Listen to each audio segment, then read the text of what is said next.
Hi, everyone. This is Cindy Bryden.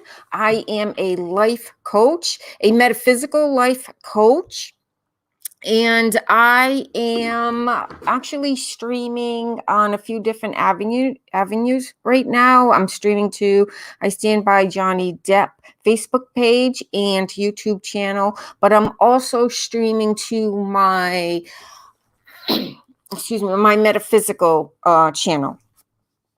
Living the Metaphysically Charged Life channel, to be exact. So usually I do self-help stuff, but I do take a detour and do Johnny Depp videos on occasion because it's a story that touches my heart. It has to do about narcissism and abusive narcissism and how people who are abusive get away with what they do.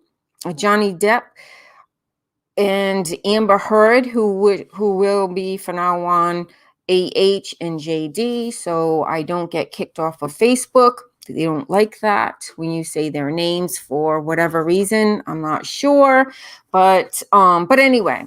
So the reason for this video is to clear up any questions as to whether or not AH can be extradited from the UK to Australia to face perjury charges that she had lied about filling out the proper paperwork, permits, and the 10-day quarantine arrangements to bring her two dogs, whom are Yorkshire Terriers, Bo and Pistol. And here's a picture of them, the little cutie pies that they are, if it shows up. There they are. I think this was a picture taken actually in Australia. Anyway, this is Bo and Pistol. I'm not sure which one's which, but that's their names.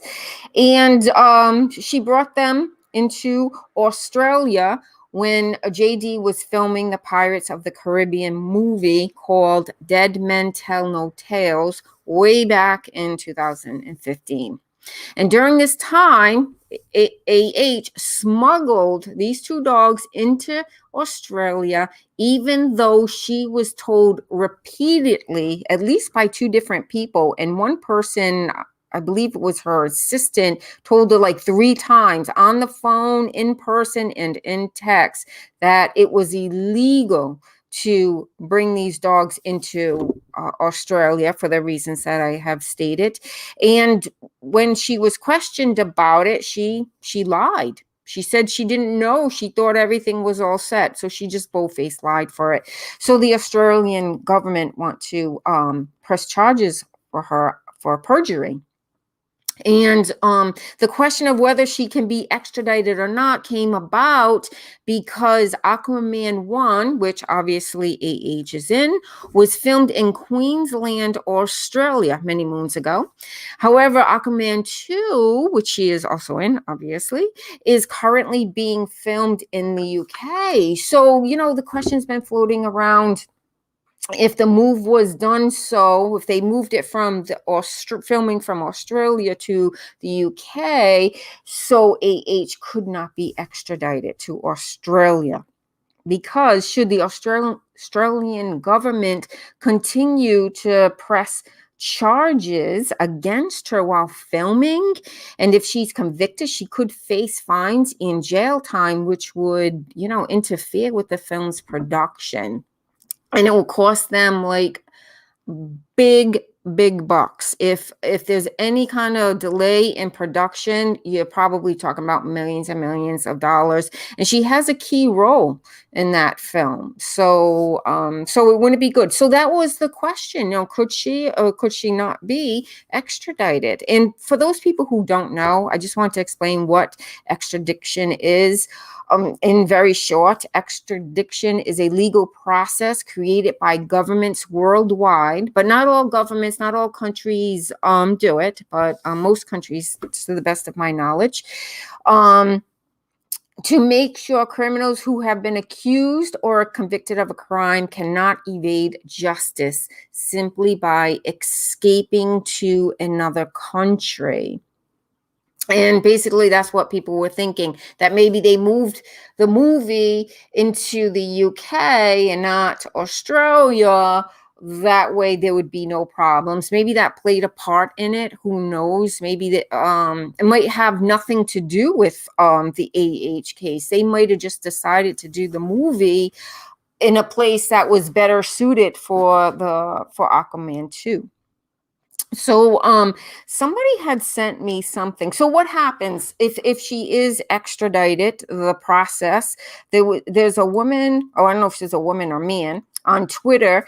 Hers or his name, Scrindy, South Florida thrifter, sent me. I want to give her credit for this because it was really good.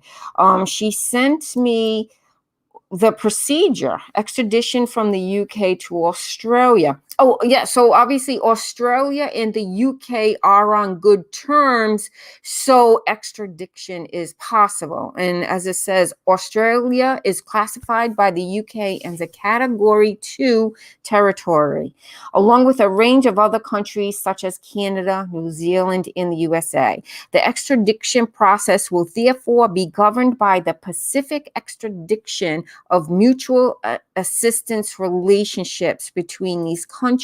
And basically what that means is usually countries, when they cooperate with extradition procedures, there's usually some sort of treaty. But this is a relationship that the UK has with Australia. So they don't have a treaty necessarily. They just get along and they just do it. They just work together and do it. The extradition process to these territories follows these steps. Extradition request is made to the Secretary of State. The Secretary of State decides whether to certify the request. I believe that's from the Secretary of State from the country that would want to extradite somebody. For example, it would be Australia sending the Secretary of State to UK for the extradition. And the judge decides whether to issue a warrant for arrest. The conduct must constitute an extradition offense, and there is a requirement for dual criminality. The person wanted is arrested and brought before the court. Initial hearing, extradition hearing, the same requirements in statutory bars to extradition apply as per the EAW framework. I am sorry, I did not, I probably should have looked that up before I did this video, but I didn't think of it, to be honest with you. So then the Secretary of State decides whether to order extradition. It is apparent that particularly in the initial stages of the process, there are more steps involved as compared to the process under the EAW framework. This may influence the time frame and efficiency of the process. But basically, after everything is said and done, she can be extradited if the Australian government chooses to push the perjury charges, which it does look like there was a hearing on the on YouTube of the court hearing saying that they were going to do it. So I think it's just a matter of time whether they do it or not. So we'll just have to wait and see what happens. And if I hear anything, I will do another video, let everybody know. And that is it for today. I thank you all for watching and listening. If you have any questions, let me know. And whenever I do a video for my metaphysical channel, Living the Metaphysically Charged Life, I always end with, if you are here on earth, you are here for a reason. You are a worthwhile person and you're important, and don't let anybody tell you otherwise. Thank you all for watching. If you like this video, please give it a thumbs up. Please leave a comment of anything that you would like to know about, or any questions that you have. That would be great. And if you think anybody can benefit from this video, please share. Thank you so much for joining me today, and have a great, wonderful week. Bye now.